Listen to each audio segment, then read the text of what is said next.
You've argued in the past the media should not go around pointing out how abnormal these circumstances are. Why is that? Well, I mean, I think that it sort of depends. Like, this stuff over this weekend was not particularly normal. So it's hard for me to argue the media shouldn't be saying that, the president is acting in non-normal fashion with regard to the Russia investigation. That said, I think that because the media have been saying not normal so often for so long, for over a year, for 2 years at this point, at a certain point it becomes the boy who cried wolf. Even when something is not normal, as it has been this weekend, I think there are a lot of folks who go, well, that's just the media spouting off. How are we supposed to trust them after 2 years of them saying that everything the man does isn't normal? Isn't that partly because there's been a decade-long movement on the right to discredit the media well before President Trump came along? Yeah, I would be surprised if it's just a decade. I mean, I think that on the decades long. On the right for as long as I've been alive, there's been a lot of questions about media objectivity, and I don't think that those questions are ill-founded. I think this is why, as I've been saying, it's really incumbent on the media to do as much reporting of the facts as possible and leave a lot of the hyperbole out of it. I know that's really difficult in a time when, the hyperbole seems to not only get ratings, but also to jog people's kind of amygdalas. But the fact is that the more the media underplays, I think the better they will do in terms of people trusting them. Because at this time, what's happening right now is everything's breaking down into tribal affinity. President Trump says fake news. A lot of his people say, okay, well, if the president says it, the media are fake on a lot of topics, or at least they are biased on a lot of topics, so why wouldn't they be biased here as well? The media sort of need to bend over backwards to prove that they aren't biased, especially in cases like the Russia investigation. Again, I think that what the president's done this weekend is not normal. I think that if the president were to fire Robert Mueller, it would precipitate some really devastating politics in the country, for sure, and it should. But I think that it's important that the media hold their fire up till the point where something really terrible has happened. I'm sorry, but the firing of Andy McCabe, for example, on Friday, that was recommended by the OPR. That's not something that is wildly out of bounds. What is out of bounds, obviously, is the president talking about firing Mueller, or if he would actually fire Mueller. Where do you see the most egregious media bias right now? Well, over the last 3 weeks, obviously, the coverage of the gun debate has been absolutely egregious. I mean, I don't want to single out your network, but CNN's been pretty bad on this from a conservative perspective. The idea that when there's a mass shooting, that the media feel the necessity to put on TV not only survivors, but specific survivors, that there's a certain subset of survivors who make it on TV a lot, and there are certain other survivors who don't, and that they decide to single out certain events and not other events in order to make a particular case, or they allow certain people to go on TV and suggest that folks like Dana Lash or people at the NRA are evil, don't care, they're terrorists, and there's no pushback from the anchors. This sort of thing makes a lot of people on the right feel that the media are really using this as an opportunity to push gun control rather than objectively covering the legislative efforts that are going on in Washington, D.C. So your view is it should be 50-50, even if most of the students are urging gun control measures? You want it to be 50-50 or no, what? I think 80-20 would be fine. I mean, I think that anything but 95-5 would probably be a good thing.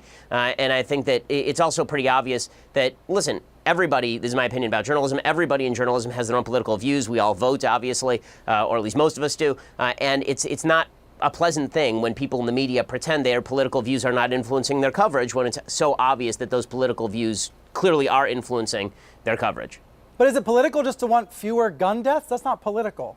Well, obviously, it's not political to want fewer gun deaths. Nobody wants more gun deaths. I think that what is political is allowing certain people to go on TV and without any sort of follow-up question say things like their political enemies don't care about human lives. Like, I remember CNN got very upset when Dana Lash said at CPAC that people in the media didn't care enough. CNN doesn't get upset. Certain anchors or reporters may challenge something. It's not a network-wide thing. Well, okay, but reporters need to challenge. I mean, but again, the reporters are the representatives of the network. I mean, when I tune in and there's a reporter on CNN and the CNN insignia is in the bottom corner of the crawl, there's nothing I can do as an observer but say, okay, well, CNN may have a bias here, especially if that bias all runs in one direction. It's not like some of the members of CNN are pushing a particular agenda and some are pushing another agenda. There's always, if there is a bias, it is universally to one side, and that's what people on the right are seeing. So you think the agenda that's being pushed is gun control by interviewing students who are scared to go back to school? Is that how you perceive it? No, I mean, I think that the agenda being pushed is gun control if there, again, is no pushback on questions that would be asked to any other guest. I think that tragedy is obviously a terrible thing, but it doesn't necessarily confer expertise, and that's one of the big problems here. You're very popular, Ben. Do you want to grab that? Yeah, exactly. Goodness gracious.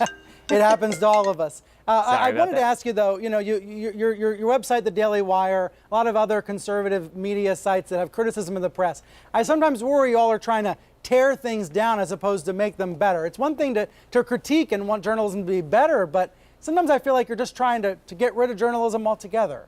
I mean, questioning the motive, I don't think is a useful thing. If you can point out to me where the critique is wrong, I think that's one thing. If the suggestion is that the critique is invalid because the motive is invalid, that's another. So again, I think that if you don't like the motive, then ignore the motive and take the critique insofar as it's effective, right? We all have motives, but the fact is, listen, I don't want CNN to disappear. I don't want the New York Times to disappear. I don't want the Washington Post to disappear. I want them to do what they say they are supposed to be doing. I want them to perform objective journalism if that's what they say they're going to do, and opinion journalism if they want to say that they're opinion journalists. That's fine. My problem is when this is why my critique of, for example, the New York Times op-ed page is far less than my critique of the New York Times objective journalism. There's a difference between op-ed and journalism. It's why my critique of MSNBC sometimes is a lot less strident, I think, than my critique of CNN, because CNN purports to be objective. MSNBC really does not purport to be objective in the same way.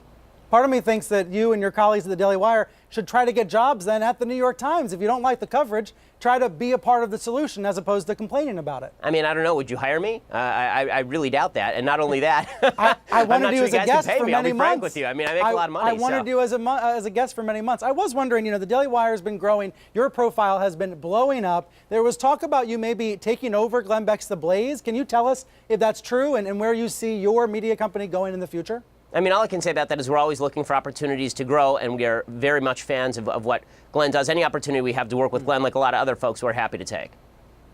All right, interesting tease. All right, Ben, great to see you. Thanks for coming on the program. Thanks so much.